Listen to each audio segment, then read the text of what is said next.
The Ensemble podcast is intended for professional financial advisors. This content is created in partnership with our sponsor, Zurich Australia Limited, ABN 92 000 010 195 AFSL 232 510, and is limited to publicly available information. Before acting on any general advice, you should consider whether appropriate and obtain financial advice from a qualified financial advisor. Ensemble does not hold an AFS license and does not provide any financial advice or services or endorse any general advice. If a PDS or IM exists, you should obtain a copy and review it thoroughly before making a decision.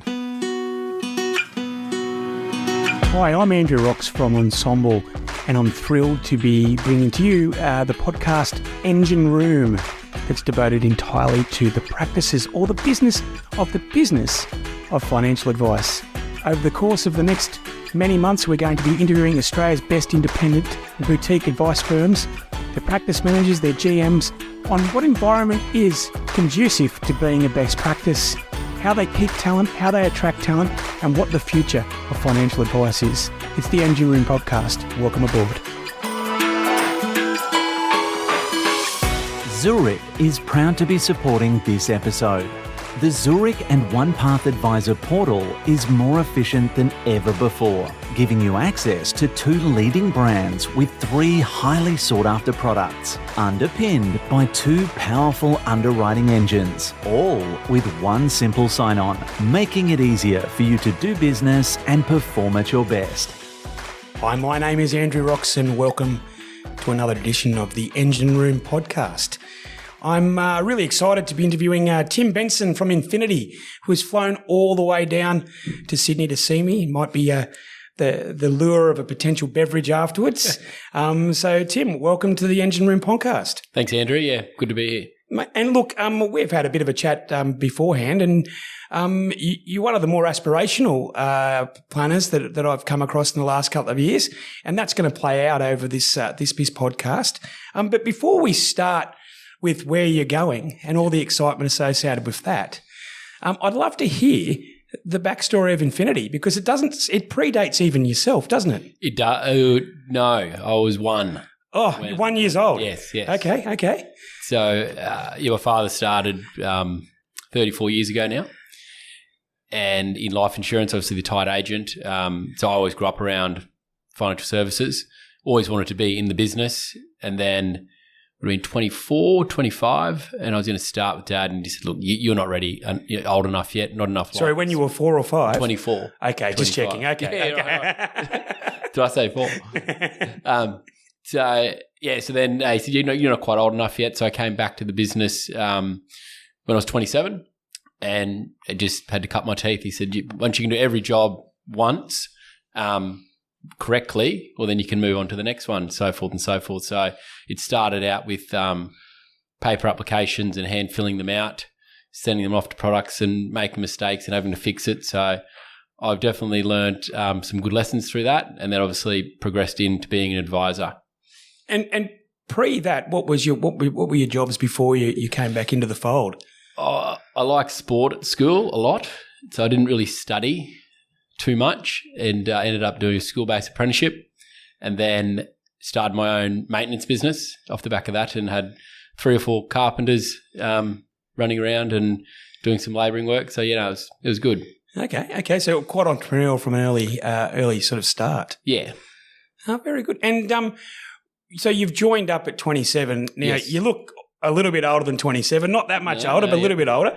So and so after those paper-based applications, sort of what was your journey from employee to boss effectively? How did that go? Yeah, so that's if you can't put bums on seats and talk to people, you can have all the amazing strategies in the world, but you've got to play them out in real life. So go find some clients. And what sort of clients did you find at the tender age of 27? Yeah, not great clients, but back then obviously giving advice is a lot less expensive. So I was able to help out with some mates, really pushed hard with referrals.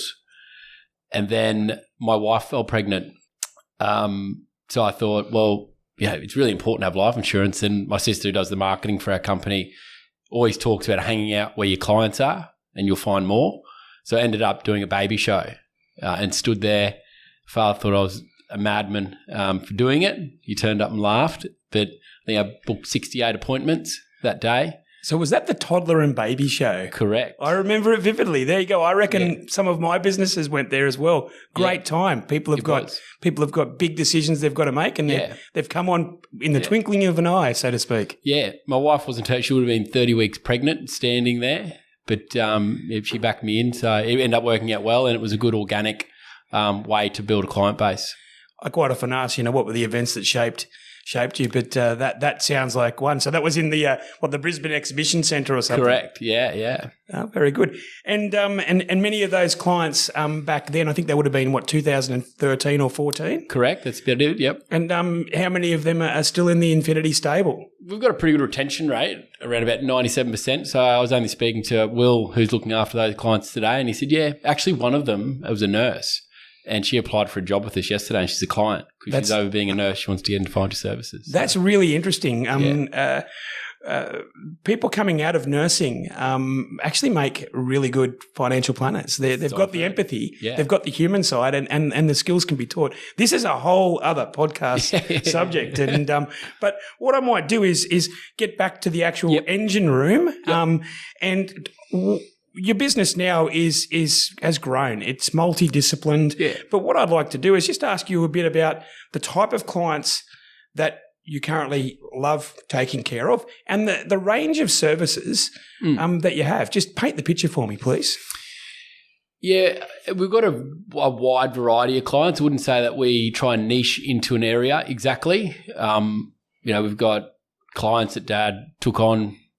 Some of them nurse me at appointments, and they're still there today, and they've got small pension accounts, but obviously we do the right thing and look after them. We've got some larger business clients that have kind of grown with us over time. So if I was to say what we're really good at looking after is that 45-year-old professional, time poor, got a house, got young kids, and they really want to spend some good time with an advisor, an accountant and a broker in the one spot and not waste too much time. So I might just labour that point. So an advisor, an accountant and a broker in the one spot. Yeah.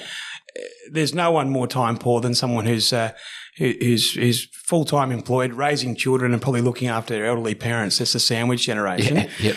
So as far as an organisational structure, if I'm a client of yours, do I see all of those people at once, or is there a process? Maybe give me a feel for how you roll out those services, please. Yeah, that's the holy grail. But I suppose we went to go back to how we got to that part.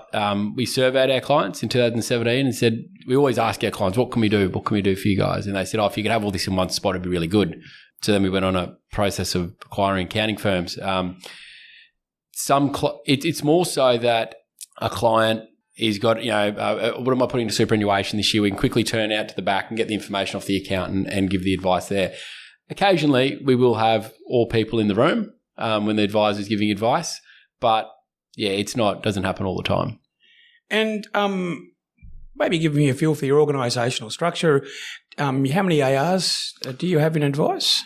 7. 7 ARs, and how are they supported? So we've kind of gone with a corporatised back office. So we did split them across the 3 sites we had, but now we've kind of pushed them all back into the Brisbane office, more so to give some staff redundancy. So if we've got 2 people just in implementation, 3 or 4 paraplanners just doing paraplanning work, and it's all got to come through one process, gets vetted, and that team sits together and then goes back out to the office or to the advisor. And with your multi-locations, you're based in Brisbane City and also the Gold Coast, is that right? Gold Coast and Cleveland. Okay. So north and east Brisbane, is that right? Yeah, correct. Okay. And where does the engine room sit? The engine room sits in Brisbane, in Bowen Hills. We just moved offices 12 months ago, so... And so you moved office just at the end of COVID. You made a call. Correct. Well, we were growing and the office we were in got a bit small for numbers, so we needed someone that could accommodate the growth, over the next 5-6 years. And what's the headcount? Good question. I did 4 interviews yesterday, so one of them will get a job. I think it'll take us to 40. Shout out to those 3 who aren't getting a job in case you're listening. And we're just finalising another acquisition, which would be another headcount of 5. So 45 mark, yeah. Okay, and is that so you mentioned, yourself and your father have come through the financial planning sort of background. Yes. So have you acquired accounting businesses or more Correct. financial planning businesses? We were acquiring small accounting, risk books. Then the Royal Commission hit and we didn't know where valuations would land. Yep. So we pivoted and went into acquiring accounting firms. Very hard to get the first one away, but yeah, we've done 2 and this will be our 3rd one coming up shortly. So are you acquiring the people as well? So Correct. Okay. So and how we're going to talk about people and culture later on. I'd be very interested in how not only have you integrated accountants into your business, but also how you continue to bring them in and how they fit into your culture. Because that'd Tough. be one. Yeah, it's one of the more difficult things, and also to stay true to yourselves. Yeah. And not be sort of pulled off course. Now, give me a bit of a feel for the delivery of advice. So you've got your ARs. The types of clients that you have would have quite dynamic statements of advice requirements. Being wealth accumulators. Yep. How do you deliver advice? Is it a lot of people have their hands on it, or does one person take it all the way through? So we're big believers in advisors should be talking to clients and giving advice. Filling out paperwork is not really what they're good at. They're good at simplifying complex and delivering it to a client. So they've got a lot of support. They generally run 2 people in a meeting.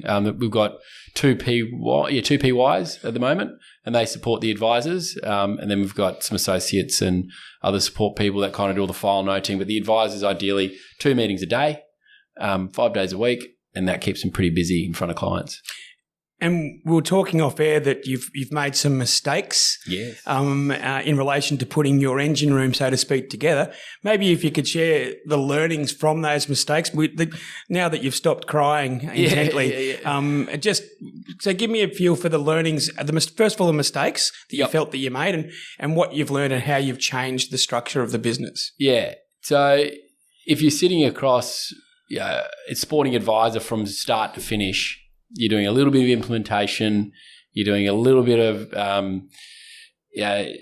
applications, fact-finding, file notes, opposed to sitting down and concentrating on one task and owning that one task. So originally, our associates and support people were just floating across roles and mistakes were happening.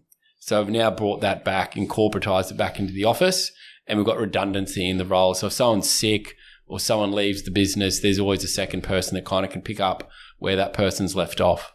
And the concept of owning the task it just plays into that accountability piece. 100%. And when everyone's accountable, no one's accountable. And I think that, if we had $1 for that. And what other tools have you been using? So maybe get us a feel for maybe your tech stack, whether you use any kind of sort of contractors. Yeah. Get us a feel for, how you've managed to bring that corporatization in, please. Yep. I'm one for giving everything a go. I don't really mull on decisions. We decided to work with IntelliFlow in 2019. I saw them present in London. They said they're going to Australia.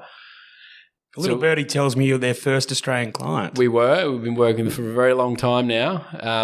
And it's been good. It's had its bumpy roads, but in all, it's a good CRM. We're very happy with it. And it's got a long runway of development to go. And they're a really good team to work with. So that's our tech stack.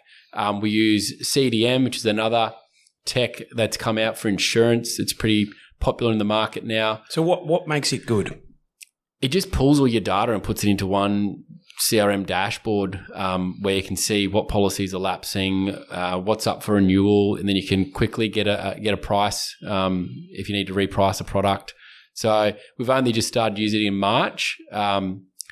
Insurance is hard to write, so any kind of leg up you can get to streamline the process is a win. So we've been happy with that one. And look, that's a bit of a common theme with practices. So you definitely still are a life insurance focused business? No, not now. We would be 70 more wealth now. We brought out SMAs with our license. So we've definitely pivoted down the wealth part. Okay. And any other pieces of technology outside of those? Just all your typo forms, your things that sit around the edge, Pipe Drive to manage the advisor's pipeline, RevX is a new revenue processing that we've just brought in probably 2 months ago. And I suppose that leads me to the question: if you're doing revenue processing, you're obviously now moving down the self-license route. Yes. So, is that something that maybe give us an idea of what drove you to do that, and where you see the benefits for your own practice of being self-licensed? Yeah, it was a big decision. It was probably one of those in 2017, 2019. The business transformed a lot, and in that period, we went self-licensed. I was over in London on the Net Wealth tour, and I was the only one in a license there. And Matt Hine said, look, if you want to scale the business and get to the right size, you need to have accounting, you need to have self-license, you need to have an SMA. So we came back from that and pulled the trigger in 2020 and haven't looked back, been really happy with that. And what's the main sort of benefit? Has it been the ability to be the master of your own destiny with investments, or what do you see as the main benefit? Yeah, well, we again outsource the compliance framework to Smart Compliance. Brett Walker, a lot of people use him. He does a great job. But yeah, it gives you that bit of flexibility, I suppose, and obviously able to run your own SMAs and create your own investment menu, also with your insurance process. So yeah, it's. And with the SMA, how did you put it together? So you've only been going since 2020. Who do you use for investment? What's the platform? Yeah, again, we're good at outsourcing, I think. Financial planners, I don't think, should be building investment portfolios. You don't have time to sit there and do the research on a fund or an equity and put together a portfolio. So we interviewed 3 external asset consultants and landed with Evidentia. One of the best decisions we've made. Again, because of their size, we were able to drive down the total portfolio cost to our clients and pass that back to them, which has been really good. But advisors, it's hard enough to keep up legislation and make sure your SOA is structured correctly, let alone sitting there and trying to build and throw darts at a wall on a portfolio. So, and what was the platform you chose? Net Wealth. Net Wealth, okay. So Hub and Net Wealth are up there. But shout out to Matt. Might have taken 4 or 5 years now, but he got there in the end. He did, yeah. And it was more of a thank you to the Net Wealth tour. He kind of really gave me the right ideas to pivot the business. So yeah, right. And with your operational hat on, because you do some advising as well as operations, or you've now fully no clients. Okay, so you've transitioned to running the business of the business. Okay, great. And we might talk about what your view of sort of financial services businesses are towards the end of this podcast. How do you measure your operations? How do you know it's a good day? How do I know it's a good day? I have lots of little sheets I call hot sheets. For hot sheets for financial planning, which I get at Monday at 12 o'clock, productivity sheets for counting, and lending I get hot sheets as well. So it's 1 page and it's got reviews, meetings, fee renewals, lost clients, won clients, and new business written. Would you call them your critical numbers? Oh, yeah. And we have a 15-minute, I hate long meeting, so Zoom in, call in, or be in the 15-minute meeting at 11 o'clock for advisors, I think 11:15 for lending, and accounting after that. It does smell suspiciously like daily huddles. I think we did speak off air. We do share the same cult sort of adhesion to the Rockefeller habits. Is that something that you've been involved in, and if so, how has that taken you through the journey? Yeah, so one of your businesses in Business Partners, Dave Carney. We were using some outsourcing in another location, which ended up jumping a plane. It wasn't really working out, and so I said I'll give this one more go, and ended up going over to VBP, and met Dave Carney and. He said, you can do outsourcing, but you can do it successfully. This is the way I would run it. And then him and I got on quite well, and so did my father, and he ended up giving us a lot of advice quarterly around the Vern Harnish, scaling up process. So we've adopted that, infinitized it a little bit, and run off the back of that for structure. Did everyone just get that infinitize? Yeah, okay, that's a takeout. And look, I think it's well known that Dave Carney was also my business coach, as well. And it's getting those critical numbers, making people accountable, and empowering people, but making them accountable.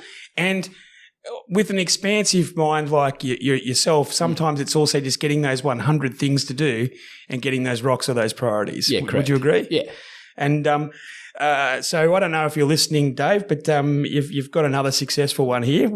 We might need to touch base from time to time, but we'll do our best. Now, I've noticed that you've got an investment board, yes. And that's come, I imagine, as part of the journey being self-licensed and a bit more there. Do you have an overall board for running your business? Yeah, yep. So Dad's still in the business. Obviously, he's the major shareholder.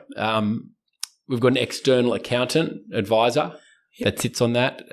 Dave Carney gives a bit of commentary to that board as well.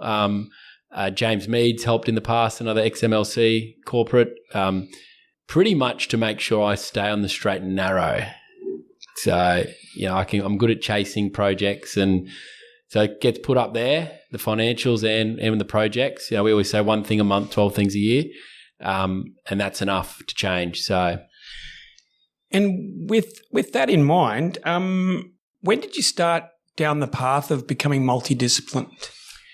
It was a long journey, because if you're not an accountant and you try and buy an accounting firm without an accountant to run it, no broker will talk to you. I was very lucky. There was a firm that was looking to acquire some of our business and merge it into an accounting firm. It just didn't make sense at the time, and I was negotiating on acquiring this other accounting firm down the road at the same time, and he kept asking me, who's going to run the firm? I said, that's my problem, not yours. I've got it all sorted, and had no idea. Anyway, when I did the tour of the business trying to acquire us, I saw a guy I went to school with, which happened to be the son of the other firm that I was trying to acquire. Familiar path, this one. Yeah, it was a Hail Mary. And I said to him, are you happy? He said, no, I want to be a partner somewhere. I said, well, you can tell me to piss off if you like, but we're actually in the process of acquiring your father's firm. Very lucky. And what's this gentleman's name? Will Clark. Will Clark, and he's now your accounting partner. Yes, correct. Yes, so he heads up the accounting division and runs the tax license. And how many years ago was that? That was right at COVID. Right, okay. 2020. And so we're 3 years in. How's the integration of clients been? It's always next question. It's always the hard thing is integrating the clients. And have you built up sort of a rhythm of how you do that? Yep. So Matt, who heads up our lending, Will heads up the accounting, and myself, we take half an afternoon off every quarter and just to redefine our strategy. And we've decided last year that we'd run one team, one dream. And we're getting really intentional about that. The one team, if you're an advisor, you're an accountant, you're a broker, you're one team with the client's end dream. Build more wealth, pay less tax, and buy a house. It's not complex, that isn't. I picked it up off Dave. We run that theme through the office, front to back. Tomorrow afternoon, we've got our end of month, one team, one dream meeting. And we're theming, I think they're theming it Mexican style or something tomorrow. So they'll cook nachos and wear crazy hats. Breakfast tequila. Yeah, breakfast tequila. Hopefully not at that end. Yes, that starts at 4:00 last Friday of every month, or like this time it'll roll over. And all the teams zoom in and we talk about our referral rate. And so when you say all the teams zoom in, you're in 4 physical locations, plus you've got a global team. Yep.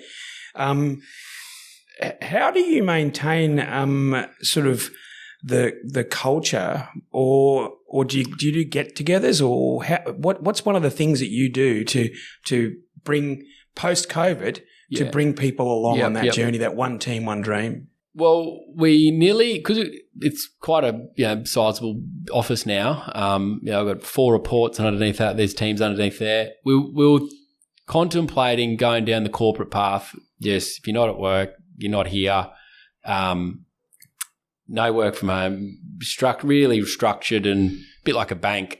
And then we kind of stopped for a minute. So it's not my father and I. We just easy going, cruise around. Well, let's just let that run through the office. So engage a consultant where we're looking at maybe 1 day off a month for staff. You can work from home, dress for your appointments, dress for your day, they call it, and introducing that. So we've got our annual half-year strategy at Stradbroke Island in July, and we'll roll that out to the team. But again, we'll consult with them saying, this is what we're thinking. Do you like it? Do you not? and then we'll implement off the back of that. So a more relaxed theme. So moving on to the people side of it, and you're a bundle of energy, and I do think the self-awareness that you've got to put people and processes in place mainly to slow down your expansive thinking is genius. But why do people join you? Why do they stay and why do they grow? Yeah. Like I was saying yesterday, if you're coming here to be managed, is not the place for you. We run off TPR, Tolerance, Patience, Respect. So could you say that again? Tolerance, Patience, Respect is our 3 core values that I grew up with. And so if you got that for your staff and for your clients or your teammates and your clients, and then you got to be autonomous. We're not going to sit there and ask, well, why are you 15 minutes late? Or don't ask me, you need to go to the doctors, or you need to pick your kids up from school. Just do it. Just do your job. Like if it takes you 5 hours or 50 hours, that's up to you. And does that reflect in the way in which you've structured up people's job descriptions? Yeah, Is it outcome-based or it's outcome-based? Yep, because I don't want to sit there and I'm not in the office all the time. I'm on the phone. I can work remotely. Yep. So why not staff can have that too? And just on the communications between all the stuff, what's the platform do you use? Teams? I'm not great. I just Microsoft Teams? I just pick up the phone and ring. Yep. But I know that they use Teams in the office. Yep. Another tech stack, I should have mentioned Xeppo.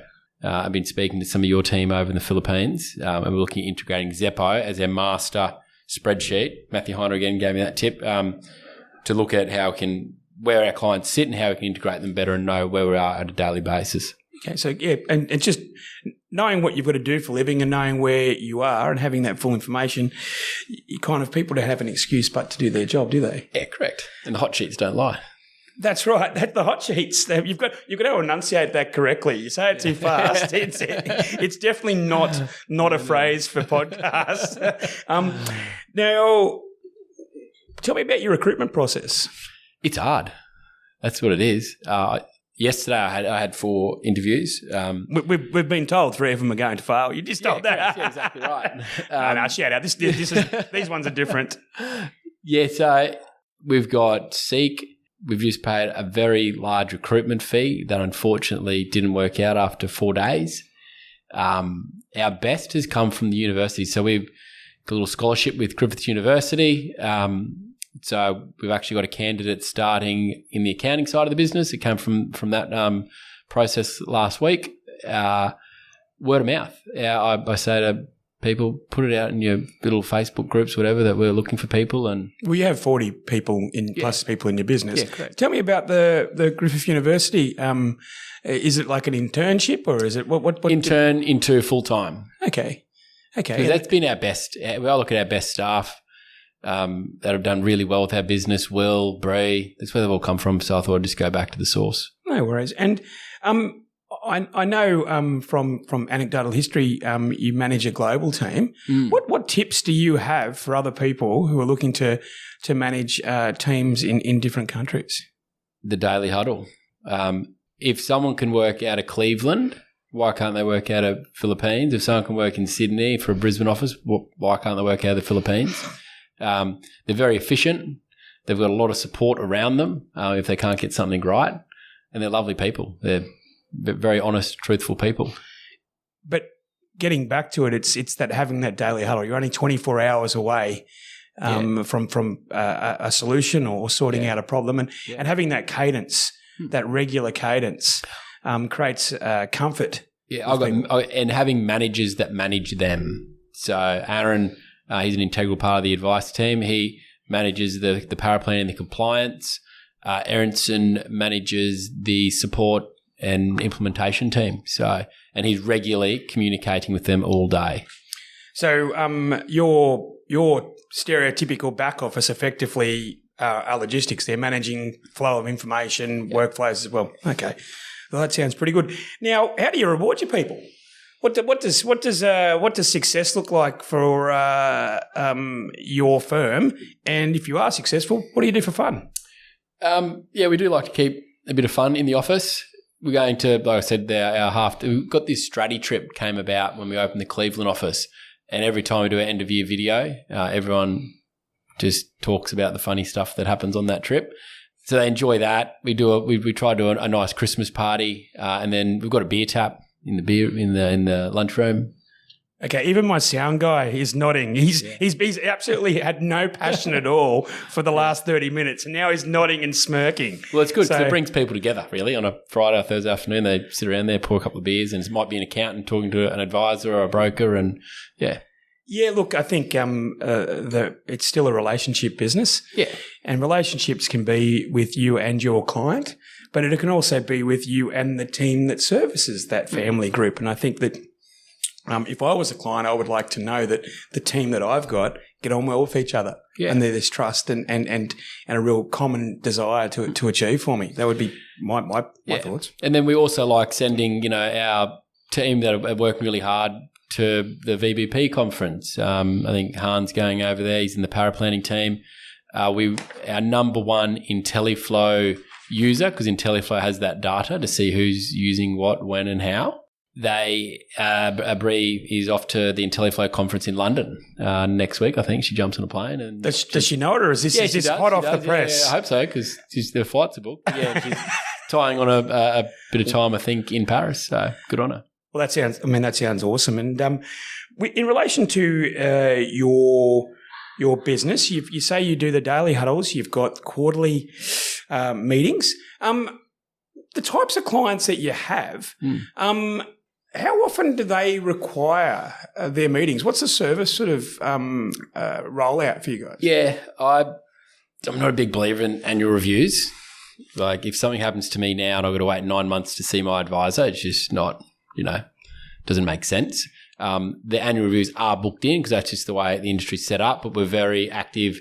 Your lowest service agreement would be a phone call every 6 months, but most of our clients have got stuff going on. They're buying houses, so they're coming to us anyway, so we find out. Every 3 years. Yeah. Every 3 years, yep. If something happens, they're having kids, they're moving house, they're changing career. And they're doing their tax. A lot of them do their tax with us. They're coming in for that as well, so they'll pop in and I'll talk to the advisor for 5 minutes. So they're really close, tight relationships with their clients. And with the business that you've got with the 40-odd people, going to work in a business is wonderful. And in this country at the moment, almost everyone has a job. So these days, people want to work for a business that has a bit of purpose, a bit of heart. Do you run a charitable program at all? Yeah, my wife and I are heavily involved in the Children's Hospital. She donates every Thursday. She's part of the committee there. I think our last fundraiser was 180,000. Oh wow! So we're part of a committee. So I think there's 7 of us on that. Dr. Ian Fraser, who came up with the cervical cancer vaccine. If we raise $5 million, he's going to donate his time because he said that's the funding I need. I think he won the Australian of the Year for that. He did. He did, yeah. Yeah, that's wow. Him. So he's committed. So if we can get $5 million together, he's going to work on children's brain cancer. Magnificent. So, but we started that in 2019. We were at hospital with my youngest, and he had to have a simple operation at 4 weeks, and the child next door got brain cancer. Wow, that's terrible. I just got curious and then asked, we just need money. So we ended up, I did a lunch. I think we raised 30 or 40 grand, and we bought a fridge that stores the cancer cells. And my wife was up there the other week and she had a look at the fridge. It's still there. It's nearly filled with brain cancer samples. And did you bring your clients on this journey with you? Is that part of it? We are. So 2019, there was a client event. We had our launch event the other night. That wasn't a client one, but got a big 350 people gala at Howard Street Wharf later on in the year. So they'll be involved in that. Well, that's magnificent. I often ask these questions and you get a real range of answers, but the one commonality is something I always bring up is that the DNA of a financial planner is someone who just cares about people. We're much maligned, but ultimately there's that deep care. And look, congratulations to you and your wife for putting that in. And every Thursday is not a token gesture. No, it's not throwing $2 tax deductible at something. So a big shout out there. And how have you had thoughts about how you could bring that into something that your team members can get involved in? Yeah, we've been Toying around with the idea. It is because my sister, she runs our marketing, and I've kind of handballed that one off, which I do very well, to her. So she's looking at different ways other businesses have integrated that in, and obviously doing a big website rejuvenation at the moment. So we'll push that message out there. But yeah. And the business that yourself and your father founded, it's owned along the traditional kind of format.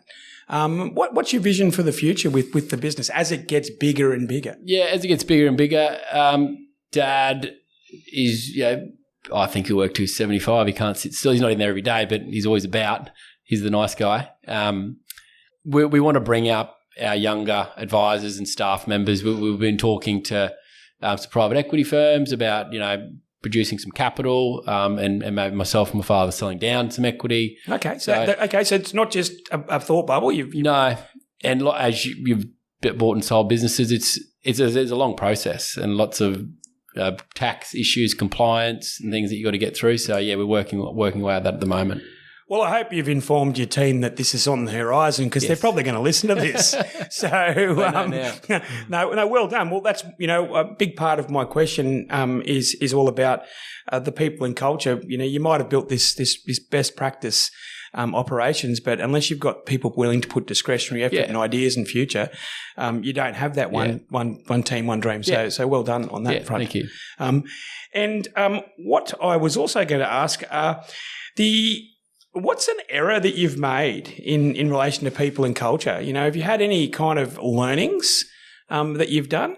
Yes. Yeah, I've made a lot of errors. I don't know where to start. This podcast doesn't go forever, so I'm just going to pick the top 30 hours. Just throw me one that you've got a learning from. I wasn't part. I removed myself from the recruitment process there for a bit. Yep. And some of those staff mightn't have been great for the business, and then obviously it didn't last too long. But why? What do you think you bring to the recruitment process? Our DNA. Yep. You can teach anything, but if they don't have the right culture and the right purpose.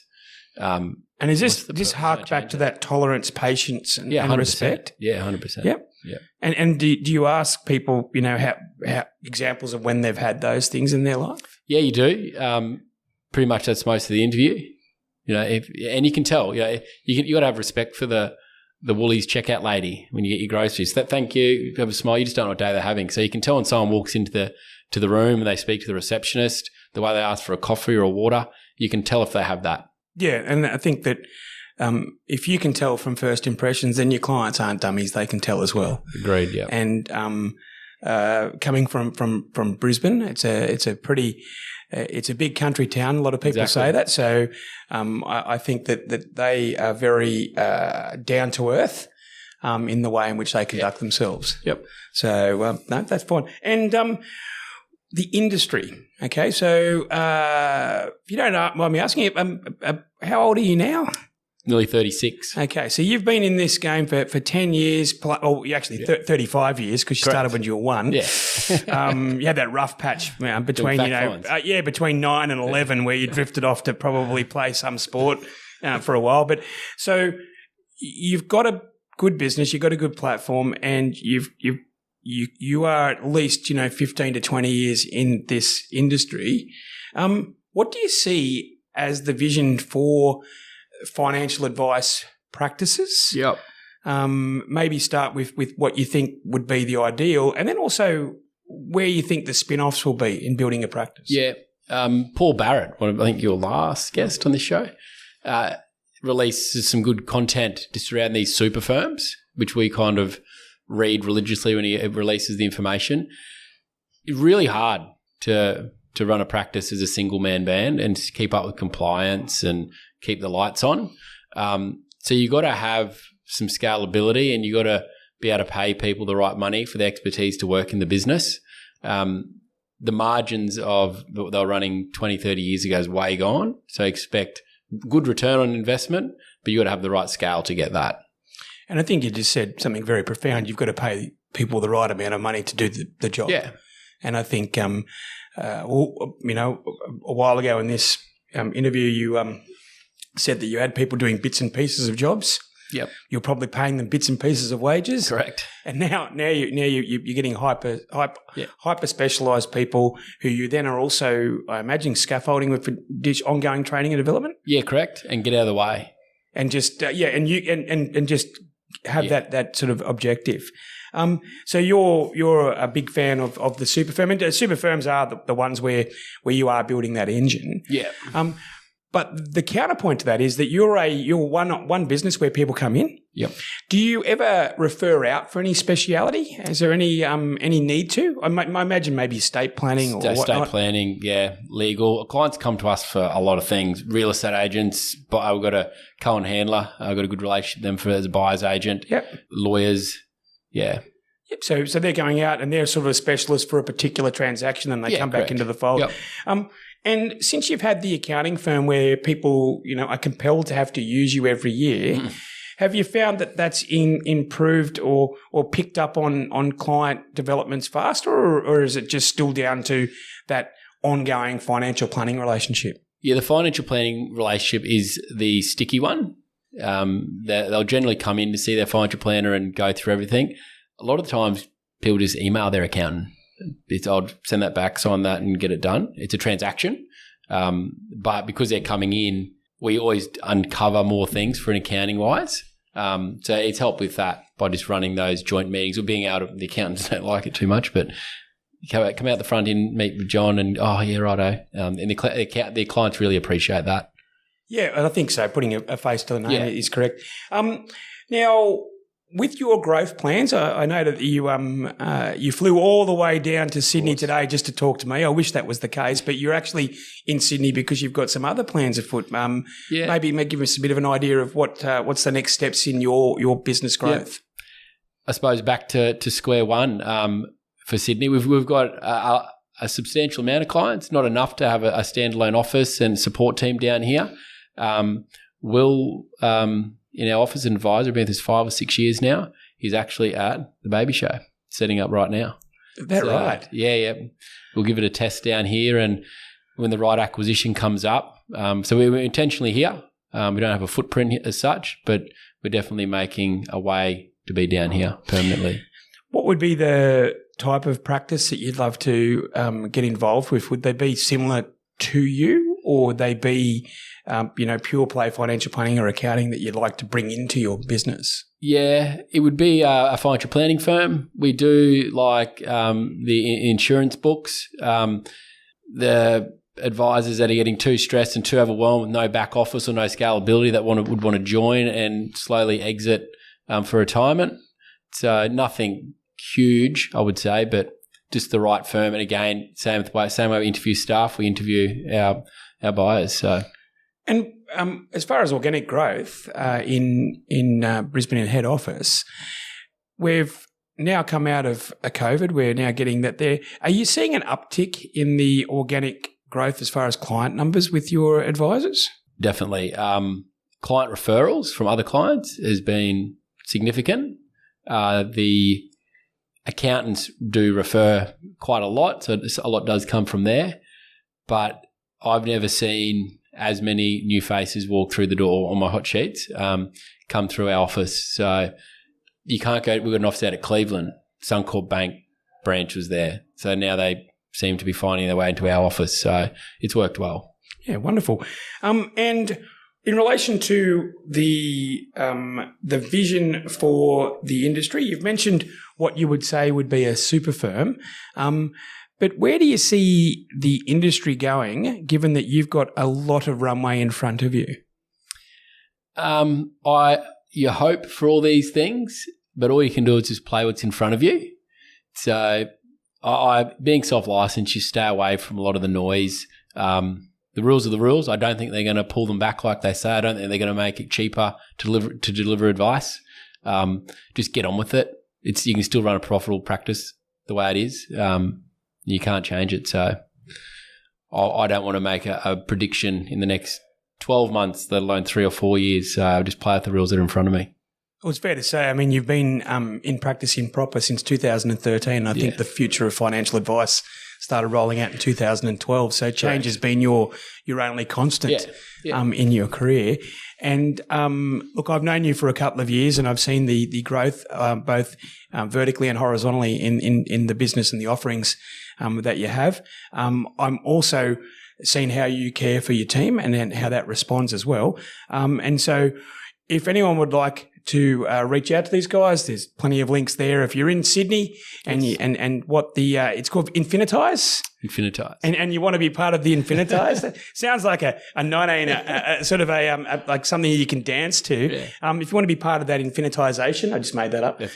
Then reach out as well. And Tim, on behalf of the Engine Room podcast, thank you for coming in. We're trying to promote the people behind the advisors, the people that sort problems out, create problems, then sort them out again. And thank you very much for your time. Yeah, no problem, Andrew. Thanks for having me along.